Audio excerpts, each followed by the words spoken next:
You're listening to the Valley Labor Report with David Story and Jacob Morrison.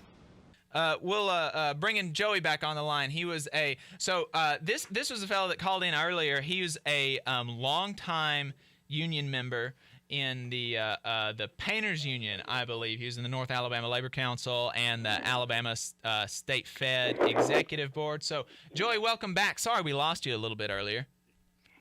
Hey, well, let me clarify one thing. I was an original United Paper Worker.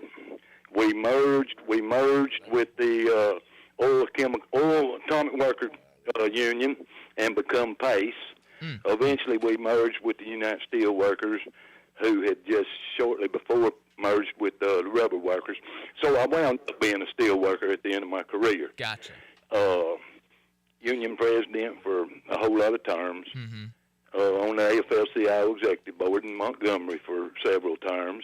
But I just wanted to tell you, probably one of the proudest moments I had as a union officer was something that's absolutely unheard of all over the South, is overturning a final and binding arbitration case, which y'all aware how contracts are wrote, that arbitration final and binding, and that's it.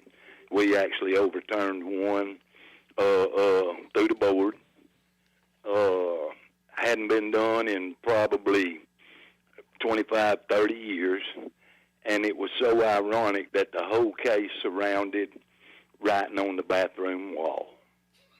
A member of our local was accused of making threats on a bathroom wall to members of management, and basically all it said was, somebody's going to get a butt whooping, and I promise.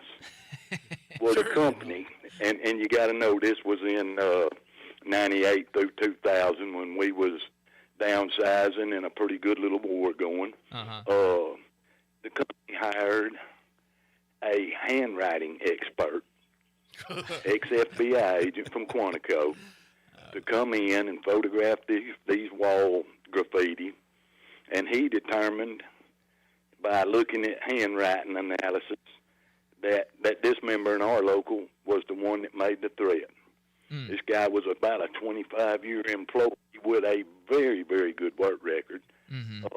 They terminated him. So they can afford to hire. They can afford to bring in an FBI agent from Quantico and pay him. Well, let me tell you something, to give David. people a raise, huh?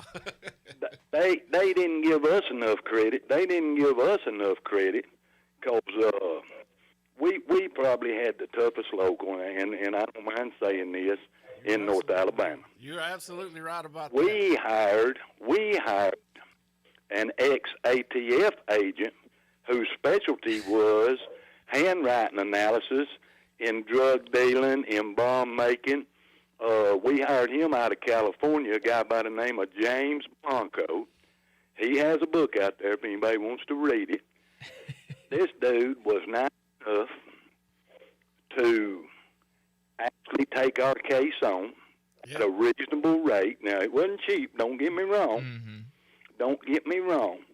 But to get to the point of the story was, when two experts are testifying in front of a arbitrator, and this guy was from Florida, his final analysis was that the two experts were so good that they washed each other's testimony out. That's pretty good. So therefore, he had to make the decision on the final outcome of the case, and he based his judgment on my guy, who they terminated and had a family and bills.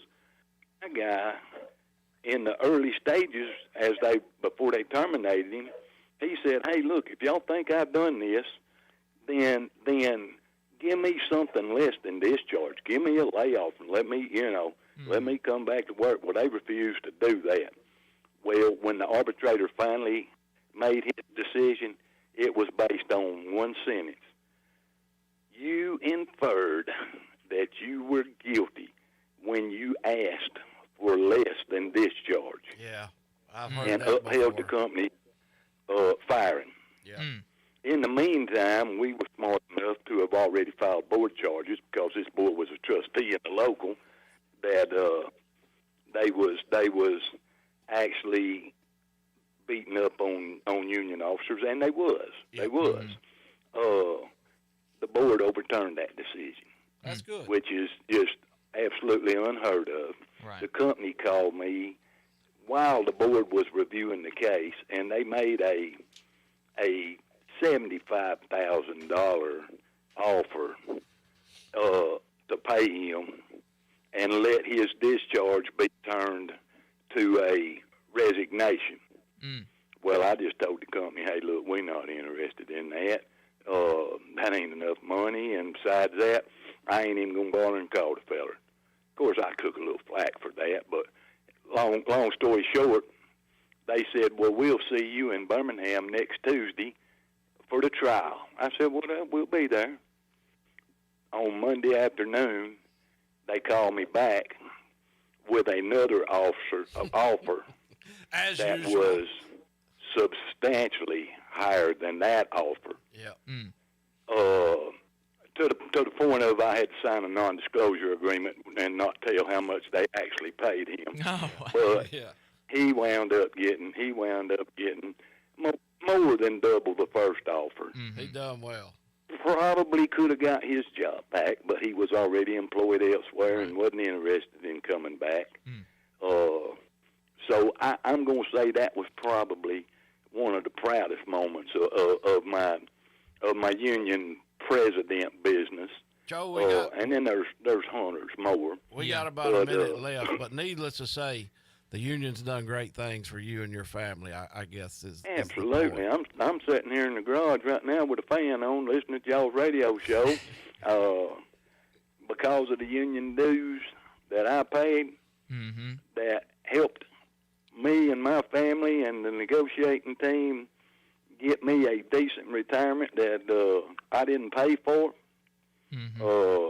only through my dues. So yeah, I'm proud to be a union member. I always will be.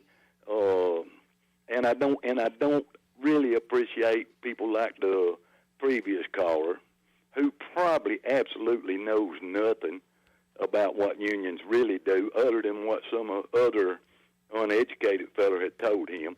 Right, But long story short, man, I appreciate y'all's time. Thanks And for calling in, I Joe. will be making a contribution on a regular basis. Thanks, brother. I appreciate it. Thanks for listening. Yeah, I mean that's what unions can do, folks. Like you're not gonna get folks like that fighting for you if you ain't got a union. Stay tuned. We've got one more segment. This is the Valley Labor Report.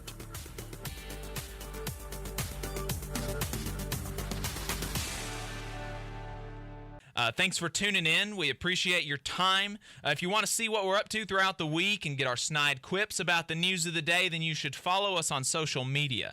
We're on Facebook at facebook.com/Valley Labor Report. We're on Twitter at Labor Reporters. I'm on Twitter at JacobM_AL. David is on Twitter at Radical Unionist. That's spelled RADICL Unionist. If you missed part of the show and want to go back and watch it later, search YouTube for The Valley Labor Report and subscribe to our channel. You can go back and watch the full show there, and we also clip segments throughout the week. And we also upload the program on more than 11 different podcasting apps. So you can see if we're on your listening platform of choice. You can go to thevalleylaborreport.transistor.fm/subscribe. And if you appreciate our work and want to help us stay on the air, then consider throwing us a couple dollars a month on patreon.com/The Valley Labor Report.